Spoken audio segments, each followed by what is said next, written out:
This is DJI Air 3, and today I'll show how you can enable or disable the histogram on this drone. In the beginning, launch the camera view of the DJI Fly app.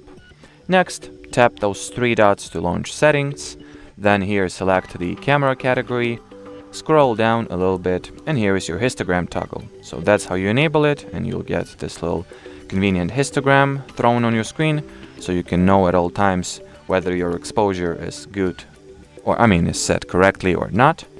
And in order to disable it, just follow the same route, but this time switch this toggle off. And no histogram, as you can see. And well, as far as this video goes, that'll be it. So should you have any further questions, leave them in the comment section below. But as for now, thanks for watching and bye bye.